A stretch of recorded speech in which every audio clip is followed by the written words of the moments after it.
എല്ലാ കൂട്ടുകാർക്കും കഥാസാഗരത്തിലേക്ക് സ്വാഗതം. ഇന്ന് നമ്മൾ പറയുന്നത് ഉപരിചരവസുവിൻ്റെ കഥയാണ്.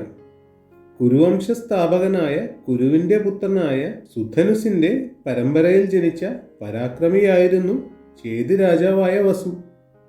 വിഷ്ണുഭക്തനായ വസു തൻ്റെ സകല സമ്പത്തുക്കളും വിഷ്ണുവിൻ്റെ അനുഗ്രഹത്താൽ ലഭിച്ചതായി കരുതി അവയെല്ലാം നാരായണനിൽ തന്നെ സമർപ്പിച്ചു.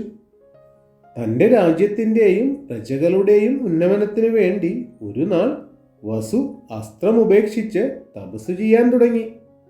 രാജാവ് തപസ് തുടർന്നാൽ ഇന്ദ്രപട്ടത്തിന് അർഹനാകുമെന്ന് മനസ്സിലാക്കിയ ദേവേന്ദ്രൻ രാജാവിനോട് തപസ് നിർത്തി ഭൂമിയിൽ ധർമ്മപരിപാലനം നടത്താൻ അപേക്ഷിച്ചു. ഇന്ദ്രന്റെ സൗഹൃദം സ്വീകരിച്ച് തപസ് ഉപേക്ഷിച്ച രാജാവിന് ദേവേന്ദ്രൻ ഇഷ്ടപൂർവം ആകാശസഞ്ചാരം നടത്താനുള്ള ഒരു വിമാനം ഉപഹാരമായി നൽകി. തുടർന്ന് ഇന്ദ്രൻ വൈജയന്തി എന്ന വാടാത്ത മാലയും വേണുദണ്ഡവും വസുവിന് നൽകി.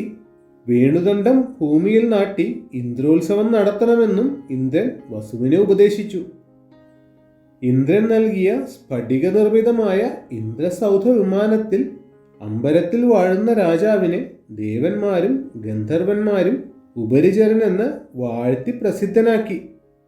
അന്നു മുതൽ രാജാവ് ഉപരിചരവസു എന്ന പേരിൽ പ്രശസ്തനായി. അക്കാലത്ത് കോലാഹലൻ എന്നൊരു പർവ്വതം ശുക്തിമതി എന്ന നദിയെ ബലമായി പിടിച്ചു നിർത്തി. വെള്ളം പൊങ്ങി നാടാകെ മുങ്ങിയപ്പോൾ രാജാവ് കാര്യമന്വേഷിച്ചു. പർവ്വതത്തിൻ്റെ ഈ അന്യായ പ്രവൃത്തിയിൽ കോപിച്ച രാജാവ് കോലാഹലാദ്രിയെ ചവിട്ടി ഒതുക്കുകയും ശുക്തിമതിക്ക് ഒഴുകാനുള്ള വഴിയൊരുക്കുകയും ചെയ്തു. തന്നെ മോചിപ്പിച്ചതിൽ സന്തോഷവതിയായ ശുക്തിമതി തൻ്റെ 2 സന്താനങ്ങളെ രാജാവിന് നൽകി. ഗിരിക എന്ന കന്യകയെ ഭാര്യയാക്കിയ രാജാവ് അവളുടെ സഹോദരനെ തൻ്റെ രാജ്യത്തിൻ്റെ സേനാനായകനാക്കി. ഉപരിചരവസുവിന് മത്സ്യരൂപിയായ അദ്രിക എന്ന അപ്സരസിൽ ജനിച്ച മക്കളാണ് മത്സ്യനും സത്യവതി എന്ന മത്സ്യഗന്ധയും. മത്സ്യനെ ഉപരിചരവസു കൊട്ടാരത്തിലേക്ക് കൊണ്ടുപോവുകയും മത്സ്യഗന്ധയെ മുക്കുവന് വളർത്താൻ നൽകുകയും ചെയ്തു. ഉപരിചരവസുവിനും പത്നിയായ ഗിരികയ്ക്കും ജനിച്ച പുത്രരിൽ പ്രമുഖനായിരുന്നു ജരാസന്ധന്റെ പിതാവായ ബൃഹദ്രഥൻ. ഉപരിചരവസു ബൃഹദ്രഥനെ ആയിരുന്നു മഗധ രാജ്യത്തിൻ്റെ അധിപതിയായി വാഴിച്ചത്. ഒരിക്കൽ ദേവന്മാരും മഹർഷിമാരും തമ്മിൽ യജ്ഞത്തിൽ മൃഗബലി വിഹിതമോ അവിഹിതമോ എന്ന കാര്യത്തിൽ തർക്കമുണ്ടായി. ഉപരിചരവസു സത്യവാദി ആയിരുന്നതിനാൽ അവിടെ എത്തിയ അദ്ദേഹത്തിന് പ്രശ്നത്തിൻ്റെ തീർപ്പ് വിട്ടുകൊടുത്തു.